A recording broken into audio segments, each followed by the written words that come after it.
Hello friends, সকলকে স্বাগতম আমাদের WB ইংলিশ ক্লাসেস এই ইউটিউব চ্যানেলে। আজকে তোমাদের সামনে আমি নিয়ে এসেছি ওয়েস্ট বেঙ্গল বোর্ডের ক্লাস 5-এর যে ইংলিশের লেসন 2 রয়েছে, যা হচ্ছে এ ফিট অন ফিট, তা নিয়ে। প্রথমে আমাদের যে মূল পাঠ্য, সেই পাঠ্যে যাওয়ার আগে দেখে নেব যে এই পাঠ্যের যে নামকরণ তার অর্থ কী। এখানে FEAT ফিট কথার অর্থ হচ্ছে জয় করা, আর FEET ফিট কথার অর্থ হচ্ছে পায়ে করে বা পায়ে হেঁটে। তাহলে পায়ে হেঁটে যে জয়, তা হচ্ছে এ ফিট অন ফিট। এবার চলে আসি আমাদের পাঠ্যতে। দেখো প্রথম কি বলছে।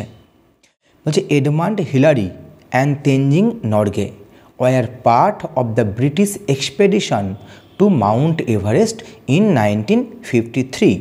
অর্থাৎ 1953 সালে ব্রিটিশদের পক্ষ থেকে যে মাউন্ট এভারেস্ট অভিযান করা হয়েছিল।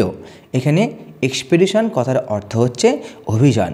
তাহলে ব্রিটিশদের পক্ষ থেকে 1953 সালে যে মাউন্ট এভারেস্টের উদ্দেশ্যে বা মাউন্ট এভারেস্ট জয় করার জন্য যে অভিযান করা হয়েছিল, তার মধ্যে এডমান্ড হিলারি এবং তেনজিং নরগে অংশ ছিলেন। কর্নেল জন হান্ট, COLNEL, এটি হচ্ছে কর্নেল। তাহলে colonel John Hunt lead, lead কথার অর্থ হচ্ছে নেতৃত্ব দেওয়া।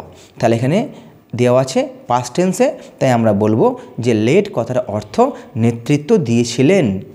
লেড কথাটা এসছে প্রেজেন্ট ফর্ম LEAD, লিড থেকে। তাহলে লিড থেকে এসছে led. Colonel John Hunt led the expedition. Colonel John Hunt এই অভিযানটার নেতৃত্ব দিয়েছিলেন। Hunt selected a team of people. Hunt বাছাই করেছিলেন এক দল মানুষকে বা লোকজনকে। All of whom were experience climbers, এবং যাদের মধ্যে সকলেই ছিলেন অভিজ্ঞ সব পর্বত আরোহী। এখানে সিলেক্টেড কথার অর্থ হচ্ছে নির্বাচন করা বা বাছাই করেছিলেন। এ টিম অফ পিপল কথার অর্থ হচ্ছে যে একদল লোকজন। অল অফ হুম কথার অর্থ হচ্ছে যাদের সকলেই কী ছিলেন না ছিলেন এক্সপিরিয়েন্স কথার অর্থ অভিজ্ঞ, এবং ক্লাইম্বার্স হচ্ছে না পর্বত আরোহী। তাহলে হান্ট যে দলটিকে নির্বাচন করেছিলেন, সেই দলের প্রত্যেকজনই ছিলেন অভিজ্ঞ পর্বত আরোহী। Edmund Hillary A climber from New Zealand. তোমাদের কোশ্চেন এখান থেকে আসবে যে এডমান্ড হিলারি উনি কোথা থেকে এসেছিলেন বা ওনার বাড়ি কোথায় ছিল। উনি হচ্ছেন নিউজিল্যান্ডের বাসিন্দা। তাহলে এডমান্ড হিলারি যিনি ছিলেন একজন নিউজিল্যান্ড থেকে আসা একজন পর্বত আরোহী। And Tenzing Norgay a Sherpa from India, যিনি ছিলেন ভারত থেকে আসা একজন শেরপা। Were among the 11 chosen climbers. এরা দুজন ছিল এই 11 জন যে পর্বত আরোহী বাছাই করা হয়েছিল বা নির্বাচন করা হয়েছিল, তাদের মধ্যেও অন্তর্ভুক্ত। অর্থাৎ এখানে আমরা পেলাম যে হান্ট যে দলটিকে সিলেক্ট করেছিলেন, সেখানে মোট 11 জন ক্লাইম্বার অর্থাৎ পর্বত আরোহী ছিলেন, যাদের মধ্যে এই নিউজিল্যান্ড থেকে আসা এডমন্ড হিলারি ছিলেন এবং ভারত থেকে আসা তেনজিং নরগেও ছিলেন। পরের লাইন দেখো, বলছে আফটার মান্থস অফ প্ল্যানিং, কয়েক মাস ধরে পরিকল্পনা করার পর। এখানে প্ল্যানিং কথার অর্থ হচ্ছে পরিকল্পনা। The team began to climb, তখন সেই টিমটা ওঠা শুরু করেছিল। Out of all the climbers on the expedition, অর্থাৎ এই যে অভিযানটা করা হয়েছিল, এই অভিযানের মধ্যে প্রত্যেকটা ক্লাইম্বারদের মধ্যে অর্থাৎ মোট 11 জন এই পর্বত আরোহীর মধ্যে only 4 would get a chance to make an attempt to reach the summit. ঠিক করা হয়েছিল মাত্র 4 জন সুযোগ পাবে এই মাউন্ট এভারেস্টের চূড়া অর্থাৎ সামিটেতে পৌঁছানোর জন্য।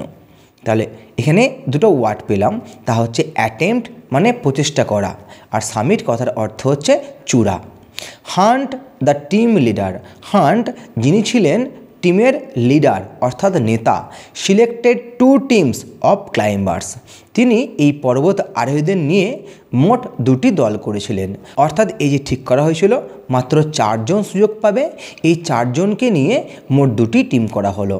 The first team included Tom Bourdillon and Charles Evans.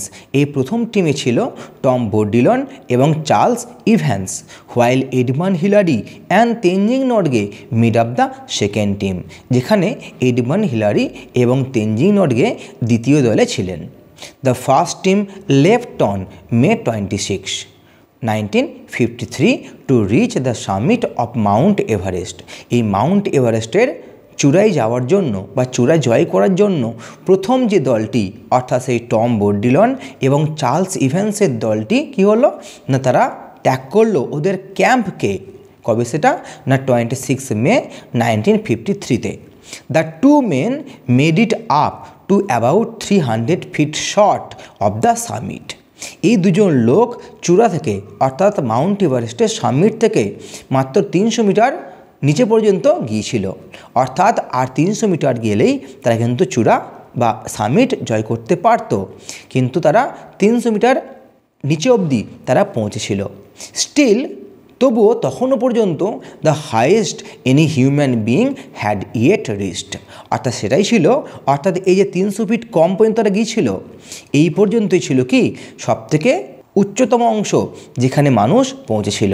অর্থাৎ যেখানে অবধি এই টম বোর্ডিলন এবং চার্লস ইভেন্স পৌঁছেছিল সেই অবধি আজ পর্যন্ত কোনো মানুষ কিন্তু যেতে পারেনি কো। তাই লেখা আছে স্টিল, তবুও দ্য হাইয়েস্ট ছিল, ওটা ছিল হাইয়েস্ট একটা যাওয়া যে কোনো মানুষের পক্ষে। They were forced to turn back after they encountered bad weather. তারা বাধ্য হয়েছিল ফিরে আসতে। টার্ন ব্যাক কথার অর্থ হচ্ছে না ফিরে আসতে।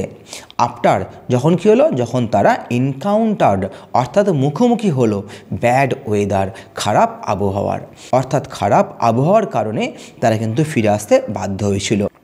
At 4 AM on May 29, 1953 Hillary and Norgay অ্যাওক and got ready for their climb. তাহলে 29শে মে অর্থাৎ 26শে মেয়ের 3 দিন পর 29শে মে এই যে হিলারি এবং নরগের যে টিমটা তারা এবার তাদের পর্বত আরোহণ শুরু করবে।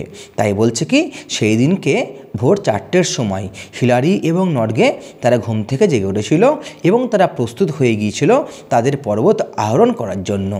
হিলারি ডিসকভার্ড, কিন্তু হিলারি খুঁজে পেয়েছিল দ্যাট হিজ বুটস, যে তার সেই বুট জোড়া হ্যাড ফ্রোজেন অর্থাৎ বরফে জমে গিয়েছে। অ্যান্ড স্পেন্ড 2 hours, এবং তারা আরও 2 ঘন্টা কাটিয়েছিল ডিফ্রস্টিং দেম, সেই বুটগুলোকে বরফ মুক্ত করার জন্য। The two men left camp at 6:30 AM, এবং এই দুইজন লোক তার ফলে তারা সকাল 6:30 নাগাদ তারা তাদের ক্যাম্প ত্যাগ করেছিল। তো এখান থেকে কোশ্চেন আসবে যে কোন দিন হিলারি এবং নরগে তাদের যে ক্লাইম্বের জন্য তারা প্রস্তুত হয়েছিল, তা হচ্ছে 29শে মে 1953 সালেতে। কটার সময় না ভোর 4টের সময়, কিন্তু তারা তাদের ক্যাম্প ত্যাগ করেছিল সকাল 6:30 নাগাদ, কারণ নরগের যে বুট ছিল সেই বুট বরফ দ্বারা আচ্ছাদিত হয়ে গিয়েছিল। আপন দেয়ার ক্লাইম্ব, ওদের পর্বত আরোহণের সময় they came upon one particularly difficult rock face, তারা এসে হাজির হলো একটি কঠিন একটা পর্বতের যে রক ফেস অর্থাৎ পাথরে বড় একটা পাথরের সামনেতে। But Hillary found a way to climb it, কিন্তু হিলারি কোনো একভাবে একটি পথ খুঁজে পেয়েছিল সেই যে বড় পাথর ছিল সেই পাথরকেও চড়ার জন্য। The rock face is now called Hillary step, এবং সেই রক ফেসের আজকে নাম হয়েছে হিলারিজ স্টেপ বলে। অর্থাৎ যে রক ফেস ছিল সেই রক ফেস টোপকে প্রথম হিলারি গিয়েছিল, তাই তার নাম রাখা হয়েছিল হিলারি স্টেপ বলে। অ্যাট 11:30 AM, অর্থাৎ সকাল 11:30 নাগাদ Hillary and Norgay reach the summit of Mount Everest, Hillary এবং নরগে পৌঁছে গিয়েছিল এই মাউন্ট এভারেস্টের একদম চূড়াতে। Hillary reached out to shake Norgay's hand, এবার তাদের সেই সাফল্য লাভের জন্য কি করলো না হিলারি এগিয়ে গিয়েছিল নরগের সঙ্গে হ্যান্ডশেক করার জন্য। But Norgay gave him a hug in return, কিন্তু ভারতের সংস্কৃতি যেহেতু ফলে কী করলো, তাই নরগে তাকে কী করলো ওই হ্যান্ডশেকের বদলে জড়িয়ে ধরলো। The two men enjoyed only 15 minutes at the top of the world, এই দুইজন লোক মাত্র 15 মিনিট সেই পৃথিবীর একবারে উচ্চ অংশে অংশে তারা ছিল, তারা উপভোগ করেছিল। বিকজ কারণ কি, কারণ of their low oxygen supply, তাদের যে অক্সিজেনের যে যোগানটা কমে যাচ্ছিল। তো তোমাদের এখানে মনে কোশ্চেন আসতে পারে যে ওরা কেন অক্সিজেনের সিলিন্ডার কেন নিয়ে গিয়েছিল। কারণ এটাই, কারণ অত উঁচু অংশেতে কোনো গাছপালা নেই, ওখানে অক্সিজেনের ঘাটতি রয়েছে। আর ওখানে অক্সিজেন নেই বলেই কী করতে হয় না, যারাই পর্বত আরোহণ করে তারা কিন্তু অক্সিজেনের সিলিন্ডার আলাদাভাবে নিয়ে যায়। এবার যেহেতু ওদের অক্সিজেনের সাপ্লাই কমে আসছিল, ফলে মাত্র ওখানে ওরা 15 মিনিট ছিল, অর্থাৎ তারা পৌঁছেছিল 11:30-এতে এবং তারা সেখানে ছিল মাত্র 15 মিনিট, অর্থাৎ তারা 11:45 নাগাদ তারা কিন্তু পুনরায় ফেরা শুরু করেছিল। ওটা আমরা পরে পাবো। দেখো তাহলে তার 2 men enjoyed only 15 minutes, মাত্র ওরা 15 মিনিট উপভোগ করেছিল at the top of the world, এই বিশ্বের সর্বোচ্চ শৃঙ্গতে। বিকজ কারণ of the low oxygen supply, তাদের অক্সিজেনের সাপ্লাই যোগান দেওয়ার, অর্থাৎ যোগানটা কমে যাওয়ার জন্য। দে স্পেন্ড দেয়ার টাইম, ওরা তাদের সেই সময়টাকে, অর্থাৎ এই 15 মিনিট টাইমটাকে তারা কাটিয়েছিল টেকিং ফটোগ্রাফস, অর্থাৎ নানারকম ফটো তুলে, অ্যান্ড এনজয়িং দ্য ভিউ, এবং সেখান থেকে যে দৃশ্য তা উপভোগ করে। নর্গে প্লেসড এ ফুড অফারিং টু গড, এবং নর্গে ভগবানের উদ্দেশ্যে একটা ফুড অফারিং, একটা অর্ঘ্য প্রদান করেছিলেন। When the 15 minutes were up, এবং যখন তাদের সেই 15 মিনিটটা শেষ হয়ে গিয়েছিল, Hillary and Norgay made their way back down the mountain, তখন হিলারি এবং নর্গে আবার তাদের সেই মাউন্টেন থেকে তাদের নামার পথ খুঁজে নিল, আর তারা কিন্তু আবার নামা বা অবতরণ শুরু তারা করেছিল। তাহলে এই ছিল আমাদের যে lesson 2 a feat on feet. আমি আশা করব তোমরা বুঝতে পেরেছ। তাও যদি কোথাও কোনোরূপ ডাউট থাকে তোমরা অবশ্যই আমাদের যে কমেন্ট বক্স রয়েছে, তোমরা অবশ্যই কমেন্ট বক্সে গিয়ে কমেন্ট করো। আর যদি ভালো লাগে তোমরা অবশ্যই আমার চ্যানেলকে সাবস্ক্রাইব করো এবং লাইক করতে ভুলো না কো, এবং তোমরা শেয়ার করে নিও নিজেদের বন্ধুদের মধ্যে। চলো আজকের ক্লাস তাহলে এই পর্যন্তই, দেখা হচ্ছে পরবর্তী ক্লাসেতে। আর তোমাদের এই ক্লাস থেকে কোনোরূপ যদি কোনো নোট লাগে তোমরা অবশ্যই আমাকে বলবে, তাহলে আমি এক্সট্রা একটি ভিডিও তোমার জন্য বানিয়ে দেব। ধন্যবাদ সকলকে।